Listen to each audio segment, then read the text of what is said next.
Welcome to Talking WoW, the podcast where we talk about World of Warcraft. Believe it or not, my name is Tom, and today we are going to be talking about the Fractures in Time patch. And joining me to do that is my co-host, who is not playing Baldur's Gate 3 right now, Marty. Hey, Marty. Hello. I was going to make a joke about that I was not doing time rifts right now, but fair. Baldur's Gate is also taking up some time. Well, we're going to be talking about Fractures of Time, and we know there's lots of different timelines and crazy stuff happening there, so I don't know if there's some sort of universe where Baldur's Gate and World of Warcraft came together. I mean, we can only hope. Why not? It happened now. It's canon now. So yeah, the latest patch in World of Warcraft, 10.15, saw the timelines get a bit tangled up, and it's the continuation of the story in Dragonflight, Marty, where we've taken a little bit of a, I guess, foot off the gas for, would you call this some lighthearted distractions? I mean, at least in the storyline, yeah, sure. Lighthearted distractions gets a little bit more when you get into the dungeon. I mean, I guess it's still sort of lighthearted and fun because it's from Chromie, but the encounters themselves is not necessarily lighthearted and easy to get done. Yeah, and I'm sitting here being like, oh yeah, it's so lighthearted, you know, the collapsing of all timelines in all universes. That's just lighthearted, Tom, isn't it? You know, that's just that's fun compared to what we've been dealing with in the past. I mean, to be fair, it is, you know, Chromie who is in you know, taking the charge in this one, and they are always a fun character to follow around. Yeah, that's true.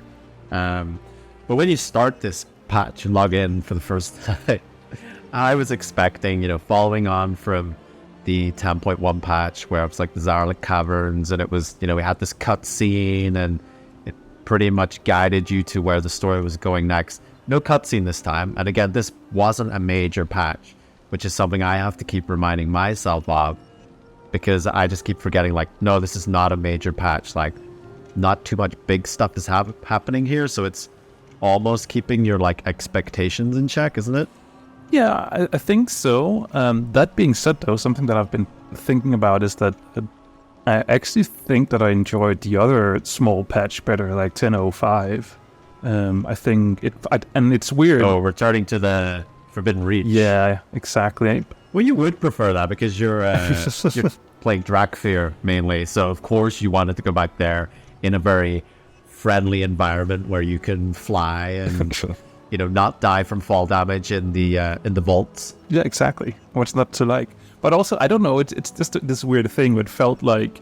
And it's completely 100% not true, but it felt like it just had more content and stuff to do all the time. And I know that is not true, but, you know, mentally, that's how it feels to me. And it's weird. I don't know what it is.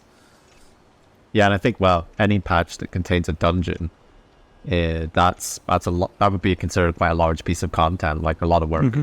It's not just a dungeon, Tom.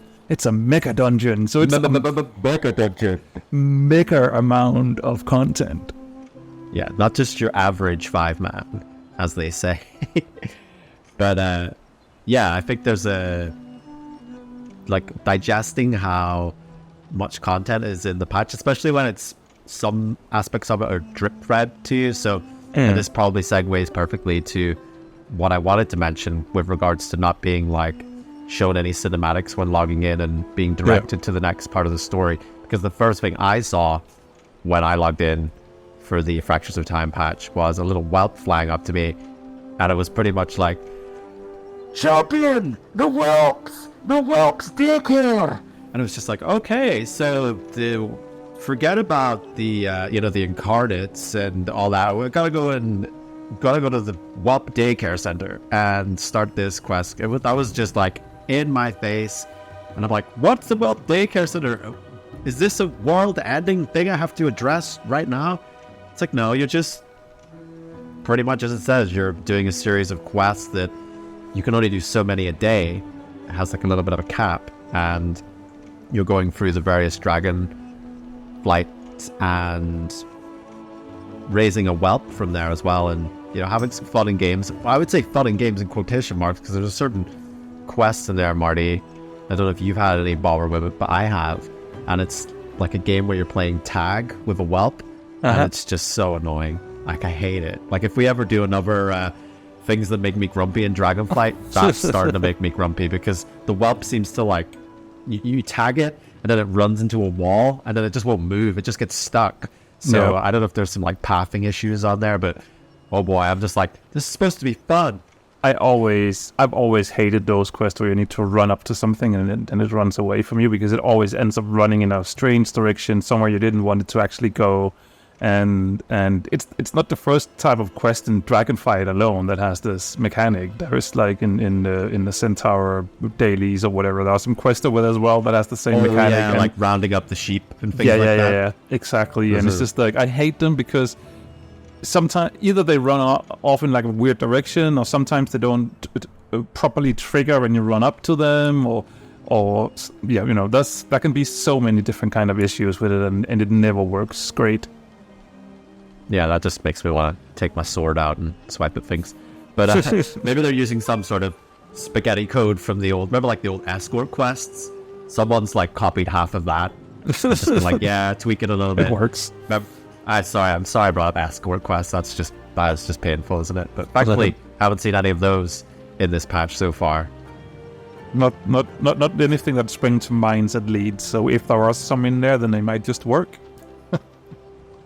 Something we're probably not going to talk about on this episode, but it was a feature of this patch, was Warlock's got a pretty big update, and you can like customize pets and such like now, which is nice. Nice for Warlocks. I don't have a Warlock, so I don't really care about that. Do you have a Warlock, Marty? You probably do. You have everything, right? I do have a Warlock parked at level 50 or 60 somewhere. I'm not quite sure. Haven't touched it in ages, so yeah, not really super interested. Warlocks is one of those classes. Yeah, say Warlocks. Fuck you. No, Warlocks is just one of those classes where I like the idea of them, but then I start playing them and then I don't find it fun. I mean, that's on me. That's me personally. I do know other Warlocks who are enjoying these changes, but yeah, no. Well, it's good. It's great for Warlocks. And what I would say, as someone that plays Hunter quite a lot, that makes me a bit excited for maybe they'll take a similar route with like Hunter pets and such like in the future. Probably not, because Hunters feel like they're forgotten about now. But this isn't to turn this episode into you're not the only one who thinks that. This isn't to turn into like a whinge fest about classes. We're here to talk about a patch.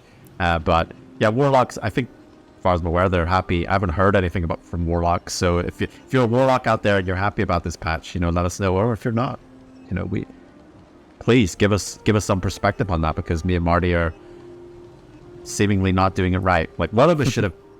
Warlocks don't have a healing spec. Warlock don't have a healing spec. That's why I don't play them. Or a DPS spec, right? I actually do think they're pretty decent at DPS, though. Yeah. And they are always in the raids. There are always room for them. So yeah, we've definitely hit quota on talking about Warlocks now, even though we didn't really talk about anything. But something else that's really good that happened in this patch, Marty. Your bags got more space.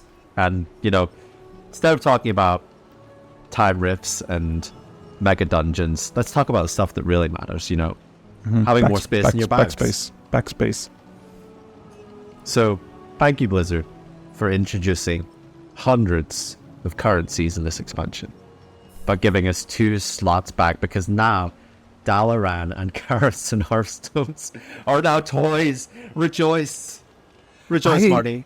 Yeah, I mean, I'm happy about it. I think it's cool. I don't understand why the normal Hearthstone isn't in there as well. I mean, now that we're you want the normal Hearthstone to be a toy? Yeah, put it in there as well. I mean, so it's not in the bags. I don't care. No, I don't think no. But one thing, want that. Why would I want my normal Hearthstone to be a toy? Because I don't know. But anyway, what I wanted to say was that I actually didn't realize this was in the game. So I went to my inventory. I used my Dalaran Hearthstone because I needed to go to Dalaran because of Neltharian's Lair. I needed to go there to do some Mythic Plus. And nothing happened. And I was like, what the hell is going on here? Why am I not Hearthstoning? And then I realized that, this is now a toy. And I apparently already had right-clicked it once before on a different character, so it got added to my to my toy box. So I had to go in and find it in my toy box. Didn't realize that. So that's probably 20 seconds of my life that I'm never getting back, and I'm really really upset about that. But no, I think it's cool. I think it's great. I think it was about time that some of all those ways to transport yourself around got added in there. So yeah, it seems like slowly but surely we're moving towards an ecosystem with our characters where a lot more is shared, and with the collections, and I think we're all holding out for like reputation, but there's still like ways to transfer stuff to other characters, and Dragonflight I think still continues to be that alt friendly place. Although if you do log on to an alt that hasn't, for example, unlocked a garrison, guess what? You can't teleport to a garrison. You don't have one.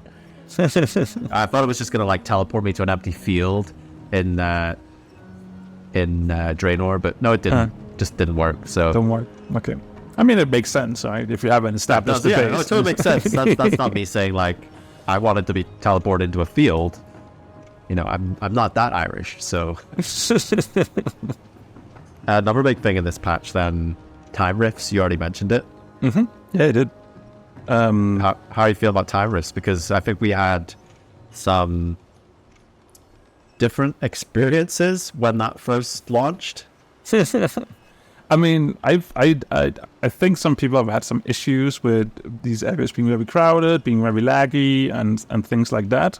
Correct me if I'm wrong, Tom. No correction needed. No, I haven't had those issues. So my experience is actually that the outside world has been fine, and I've been able to killing all the mobs, doing all the tasks, stuff like that, and it has only been an issue when you then got inside and had to fight off the last boss. Those were I've experienced being laggy, but everything else has been fine for me. Yeah, so I think I'm feeling the wrath of moving to the Argent Dawn RP server on EU, where this was wild. Like, I'd never seen so many people in one place, and the servers were huffing and puffing. I think my computer was huffing and puffing a little bit. I was huffing and puffing, just even staring at the screen and waiting for the timer to start. And then when it did, just things were there 1 second, and you blinked and they were gone. And it sorted itself out a little bit now, because I think they patched something in afterwards to help with that. I also think less people are doing it these days than in the beginning. I mean, that's true. I mean, when something first comes out, everyone's there. Everyone wants a piece of the time rift, and collecting their paracausal flakes. That's really hard to say. That's such a hard word to say. Yeah. The flakes, the time flakes. Have them with milk in the morning for your breakfast, and unlock some seriously good multiverse rewards in World of Warcraft. To be honest, I think this is one of the coolest currency / vendor rewards we've maybe ever had. Like, is that an exaggeration? Do you think that's an exaggeration? No, I think it is cool. I think it's everything works quite well. It's easy to do. It's easy to farm, and even if you keep farming it for a long enough time, a lot of the rewards you can actually get as a reward for doing it every week. That's why I've just been saving up. I haven't been buying much yet, because I'm just going to see how much I can get for free without having to buying it. But no, I totally agree. Even the trinkets that can be used are pretty cool, apparently, and I didn't know this. But the abilities on the trinkets are actually supposed to be old legendary effects from some of the legendaries that we've been able to use in the past. So yes, I think that's pretty cool. That I feel like they're really playing into the whole time travel thing, and bringing up a lot of stuff from the past and things like that. So yeah, overall, really enjoying it. It kind of feels like an episode of What If, that Marvel show where they explored different timelines in Marvel. And you have stuff like here now where you have a vendor for the Scourge. Like, if the Scourge won the war, and you've got these different vendors giving you items from just these timelines that seem absolutely ridiculous. We've already seen like the Murloc Azeroth and some previous quests in Dragonflight, and now we're just seeing more of this stuff, which it's like, yeah, is it going to be expanded upon a bit more? Like, could you imagine having a whole expansion where it's just Azeroth but it's Murlocs? Do you think people? I think people get tired of that. I think it could be fun to explore it a bit more in World of Warcraft, but I think where it would probably shine is probably over in that other game that we don't talk too much about called Hearthstone. I think they'll probably do something with it over there eventually. That's a good shout, actually, Marty. Look at that. Yeah, but I think one of the reasons why I maybe feel like this patch is smaller, like the feeling of it being smaller, I think it's because the event is just every hour. So once you've done it, you have to wait a while, and then you have to get back to it later. Whereas the other one was an isle that was there, and the rares was constantly some rares up that was like constantly something to do. Where in this one you have to sit around or wait or do something else in the meantime, and so I think that's why I'm feeling the way that I do. Yeah, I get that, because as well you've got like the Whelp Daycare, of course, most important thing ever. Which we said is on like it's gated, like every day you can only do a couple of quests, and then you've got some dailies over at Eon's Fringe. Now, I don't know if you've done any of these, Marty, because as far as I'm aware, you don't really get directed there, or maybe you do, but no, you actually don't get directed there. I mean, there are some quests in the beginning that leads you over there, so it's there, but they're not showing on the map or anything. So actually, I haven't really been doing them much. I think you mentioned them at some point. And I remembered. I was like, oh yeah, that's true. There is actually dailies over there. So I actually haven't done a lot of them because don't really remember that they were there. Yeah, that's the thing, right? Because in expansions gone past, thinking a bit further back here, but daily quests were just such a common thing, right? It was like, yeah, here's this daily quest hub, gotta log in, do my dailies. Whereas recently, and especially more Dragonflight, it's like, daily quests, who cares about those anymore? It's more like weekly quests. So in a way, feels like we've been rewired to not really think about daily quests anymore, and not having that urgency of having to log in every day. There's like one or two dotted about in places, like there's one in Zarlik Caverns for the snail guy, the snail racer, and I forget about that one as well. And now they've added ones to Eon's Fringe, and it's a bit out the way as well. That it's just, oh, yeah, I just totally forgot about this. And if it's not showing up on the map as well, it's just, you're probably going to forget about it.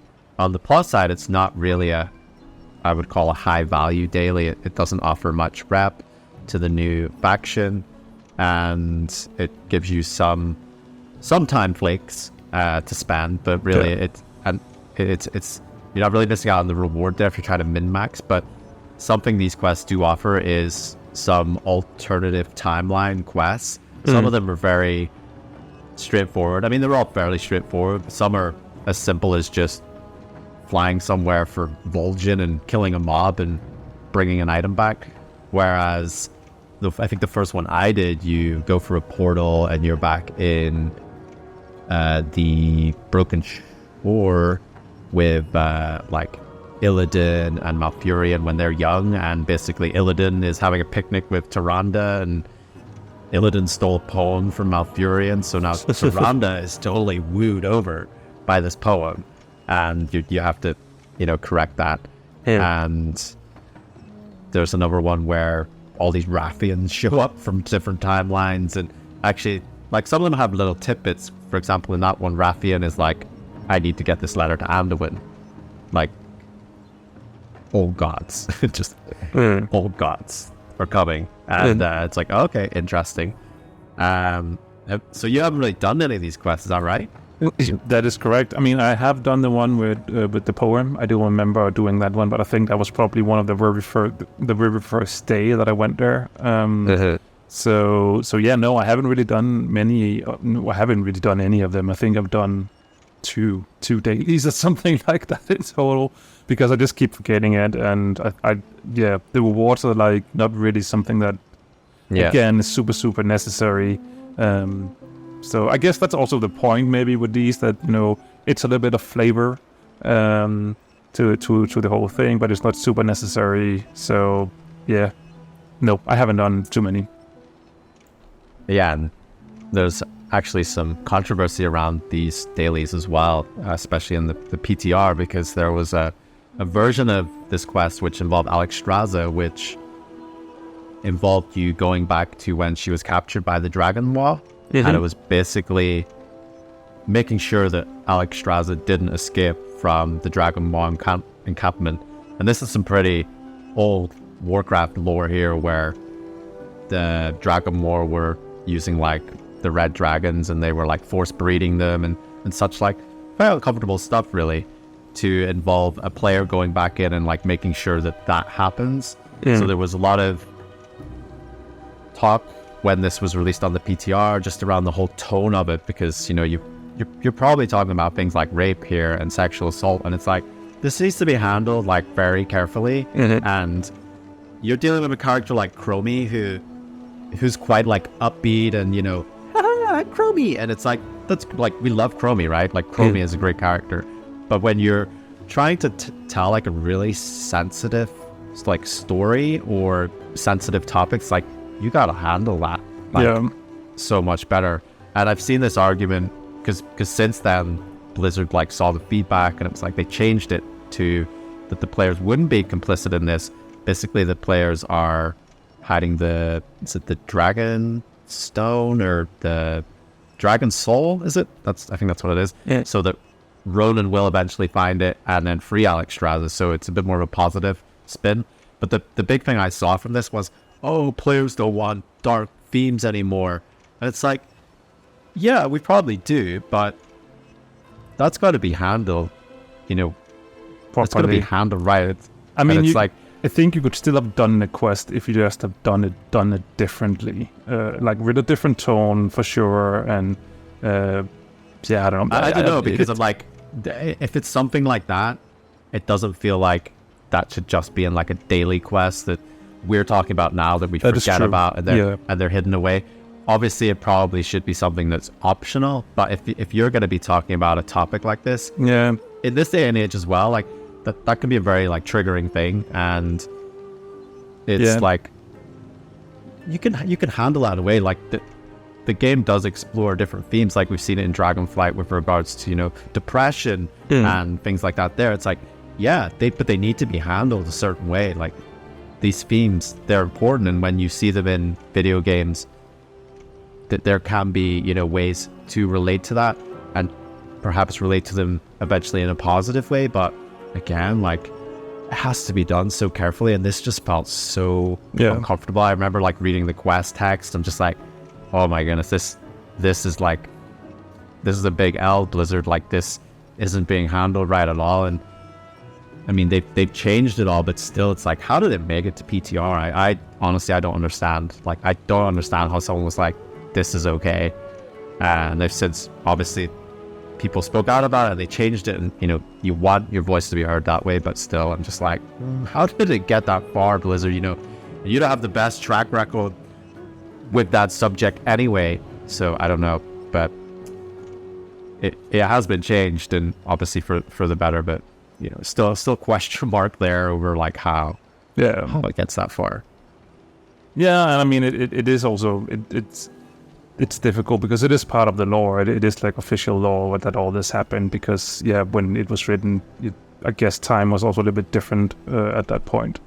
So yeah, I mean, if you're playing like is it like Warcraft 2, Warcraft 3, like there is like structures that you build there that is literally a dragon in chains, and it's like, again, I don't think it's, I know some people say like it's censorship. It's not censorship. It's not changing what's happened. Like, the books are still there.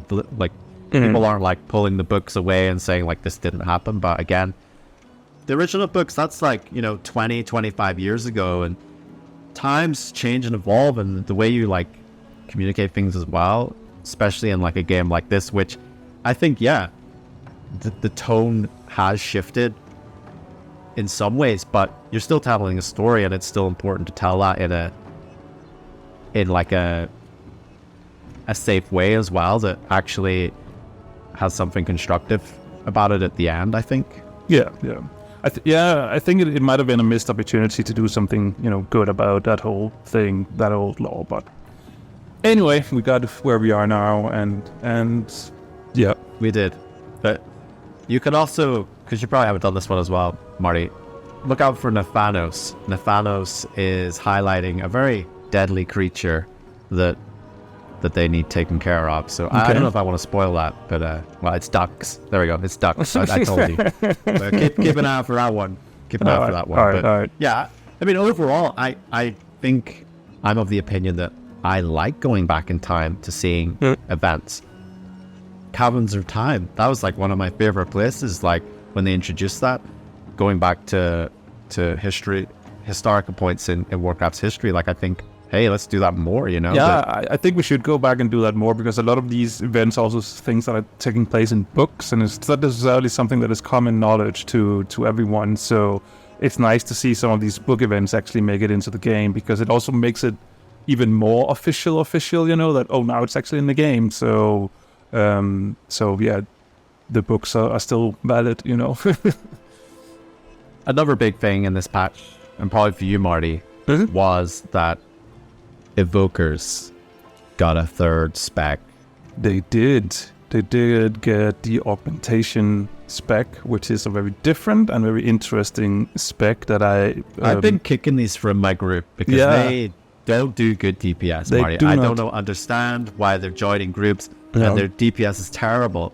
So they're joining groups, awful DPS. My DPS suddenly got really good. Like I'm doing such better DPS than I've ever done before, and so I just have to kick these augmentation evokers, because they're not pulling their weight. No, that is true. We're not doing anything besides being there and looking pretty and being bottom on the DPS meters. But interestingly enough, give us a quick rundown of how this is working in groups, because you've probably had plenty of experience of this. Basically, the whole idea is that it's a support class that is helping everyone else doing more damage overall. And I've been playing a lot around with it, and I really, really, really enjoy it, because one of the things that I also think people should sometimes do is, don't care. Do not just look away for those DPS meters and be like, did we make it? Did the boss die? Did we make it in time? Yes, great. That's a success, But basically you're buffing everyone, so you're helping the tank by giving them some extra, like a little bit of extra survivability, and that survivability also does damage to whoever's hitting them. You buff everyone else so they do more damage. You can also, if you're really, really helpful, you can help the healers by dispelling and healing a little bit. So it's sort of like all around just helping your group performing better, and Blizzard has by choice made it so there's no in-game hooks. So damage meters, for instance, can see this, because the Blizzard wanted to feel like, hey, I'm actually doing more damage. So that's by design. So it can be a little bit difficult to judge if you're actually doing a good job, especially if you're playing with randoms. But it reminds me a little bit of like when Disciplined Priests had massive changes and they became more about like mitigating damage and such, like where people were like, oh, well, Disciplined Priests aren't healing very well because they're actually mitigating damage, which is like healing, but it's stopping the damage before you take it, so you don't need heal. Yeah, but that was actually fixable fairly easily with the damage meters, because there was in-game hooks for it, so it got fixed eventually, whereas this doesn't. But I've noticed that the new versions of the damage meters actually have like an estimated how much damage did you do, like a mouse over, so you actually have to mouse over and check it out personally to see it.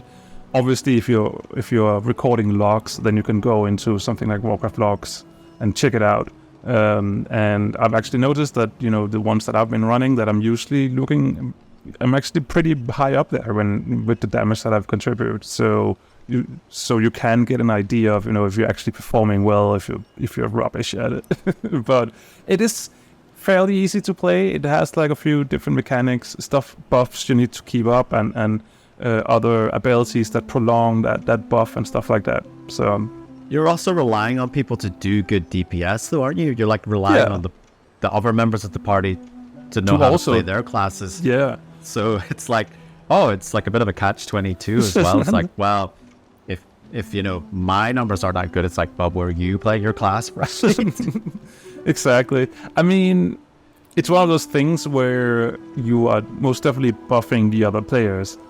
So just by doing that, you know, other people should perform better. But then if those people also play into it, if you know, they maybe they've set up some weak auras or something like that, so they can see when they're getting buffs, you know, then you can get even more out of the spec. So it's one of those, you know, it's easy to get into, but you know, if you really want to master it, you really want to, it's a bit more difficult, and you need to play together with the other players. But overall, because I've been doing it with a lot of just randoms. Overall, it works really well, and it definitely has a place in World of Warcraft. So yes, support classes. Are you a fan? Do you think that's something you want to see? Or, sorry, support specializations. Is that something you think you want to see more of? I think that could be cool. I also think that we have an episode planned where we might talk about other potential specs for the future. So I think it's a conversation we could take there. But the short answer is yes. I would like to see more of this playstyle. Yeah, I think. Well, we're holding out for the Bard, right? So exactly. Once you get the Bard, everyone's going to be so happy. Exactly. But actually, another spec that has gotten some love as well is the Holy Paladins. And obviously, I haven't checked everything out that it has, but I've checked some of it out, and I'm actually having really, really good fun with the Holy Paladin as well. Like they have. You know that, you know, the good old beacon that they have that they could put on someone, and they passively heal that person. Well, now you can spec into it, so it becomes like more like an AoE thing. So so obviously it's like it has it's like it's a buff that you put on everyone, and then when you heal everyone at once. Okay. And then obviously it has a cooldown, and it's not forever like the normal beacon. But they got a few changes here and there, and I've actually been really, really enjoying. I mean, I enjoyed it before, but I think it's even better now.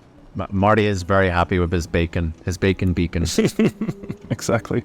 So yeah, we have amazingly run out of time talking about this patch that had nothing in it, Marty. You know, so yeah, exactly. I don't know what that says. We still find ways to talk about it, and we didn't really even get into the mega dungeon, Dawn of the Infinite, which I think we will do another episode dedicated to that, because there's a lot to get into with regards to the story and, you know, that timey-wimey stuff as well. So we will save that one for another day.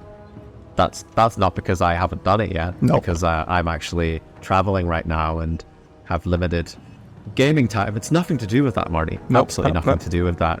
But if you have any thoughts or feelings, it's because I haven't done it. You've done it probably loads of times. At least twice. If you have any thoughts or feelings on the Fractures of Time, maybe those Warlock changes that we totally skipped over, or anything to do with the new daily quest, let us know in the places that you do that. But that has been it for us. I have been Tom. That's been Marty. That's me. And we've been talking WoW. Thanks for tuning in, champion. Did you enjoy this episode of Talking WoW? If so, why not drop a review on your podcast catcher of choice, or leave us a comment? You can find Talking WoW on Twitter or YouTube over at Talking WoW. Hope to see you again soon!